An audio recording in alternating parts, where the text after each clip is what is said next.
mettiamolo. E invece il rito contro il malocchio?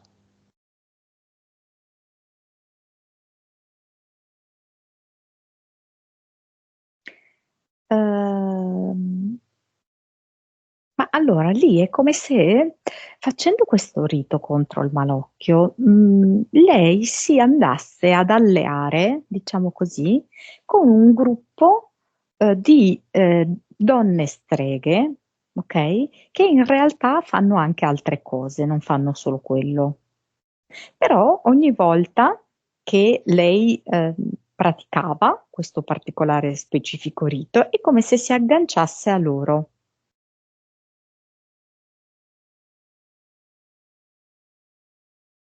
Andiamo nello specifico. Andiamo al momento in cui quella zia gliel'ha insegnato. Sì, c'è una cultura, una tradizione, queste streghe che si tramandano diversi riti. Tra questi riti c'è anche questo, per identificare se una persona ha il malocchio. Ehm, Però anche solo prendere uno di questi riti fa sì che tu aderisca a quel clan di streghe, Mhm. mm? Che tra l'altro ha anche un aspetto di protezione della sua terra d'origine, perché la sua terra d'origine è molto attaccata dai poteri forti, Mhm. perché è molto preziosa. Posso Mm? dirla, Jessica?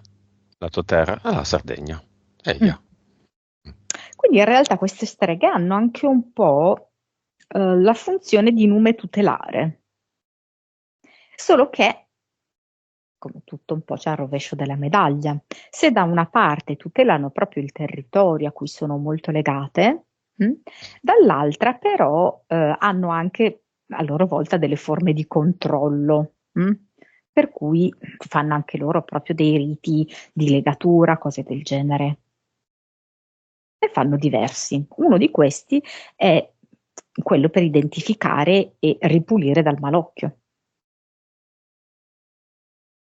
Quindi Jessica, nel momento in cui la zia le ha insegnato, è come se avesse ricevuto una sorta di iniziazione in diretta a questo gruppo di streghe, E adesso è collegata? che Dimmi, dimmi, dimmi. no, però all'epoca loro prendevano parte dell'energia, la Jessica, per i loro rituali. Alcuni, tra l'altro, anche buoni, perché alcuni rituali vedo che servivano proprio per creare una schermatura, una sorta di protezione per quello che era possibile, rispetto a questi potenti che vorrebbero veramente deturpare completamente la Sardegna. Come si chiama questo gruppo di streghe nume tutelare? Ha un nome?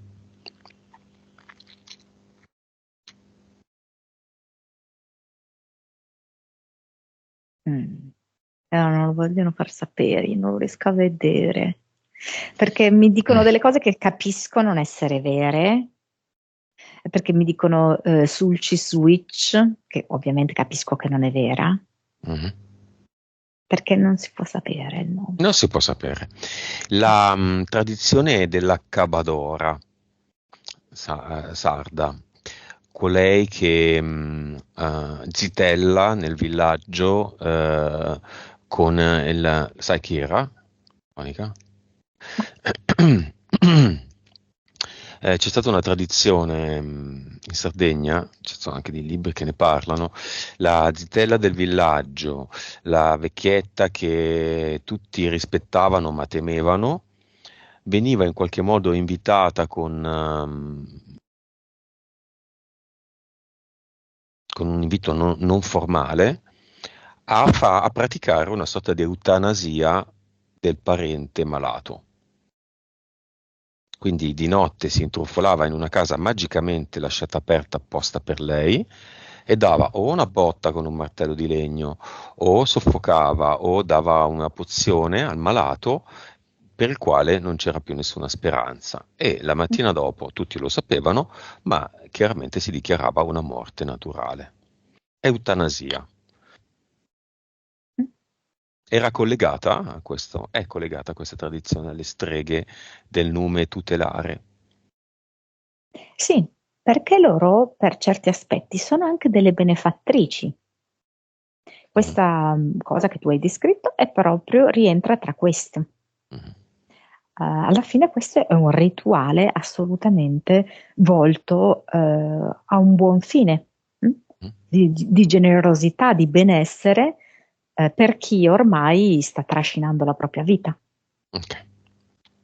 Tutti i sardi nel cinema, tutte le anime divine nel cinema e tutti quelli che vogliono affossare la Sardegna nel cinema. Mm. Sì, quelli che vogliono proteggere come se venissero a forma di scudo. Quelli che la vogliono affossare, alcuni vengono addirittura con una pala eolica in mano, Mhm.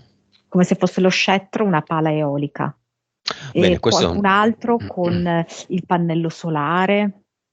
questo è un cinema particolare. C'è un semaforo che adesso è rosso. Appena diventa verde, picchiatevi. Verde.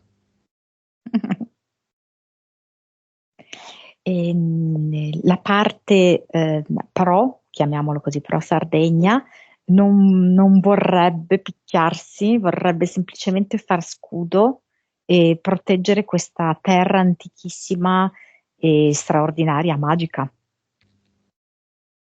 È come se non fosse interessata, vorrebbe solo espellere tutta questa robaccia che è Eh, stata introdotta. buttateli fuori dal vostro cinema Sardegna. Mm. Devi estrarre da sotto la Sardegna bisogna estrarre. Escono dei militari da sotto, escono degli alieni, escono delle celle in cui Mhm, avvengono esperimenti. mhm. Tutti sotto a lavorare.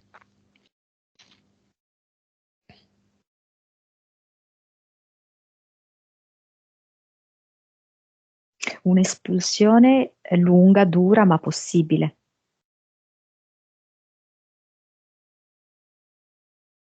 Quanti dei sardi aderiscono? Cioè, allora, dunque, parliamo dei sardi originari, io dico, perché poi molti hanno acquistato case lì, no? Eh, per me il 97%.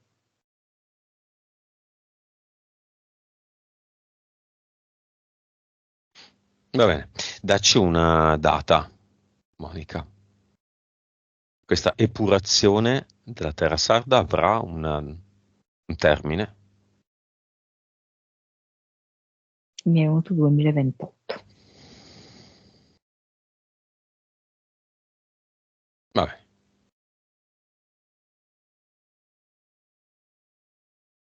Però quindi saranno anche dei movimenti politici, tipo dei cittadini che creano proprio dei gruppi di consapevolezza, dei piccoli movimenti politici nei paesi.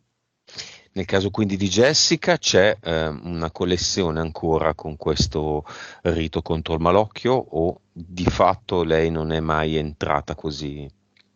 Insomma, si è presa il malocchio della gente. No, no, no, no, no, no, no, assolutamente no.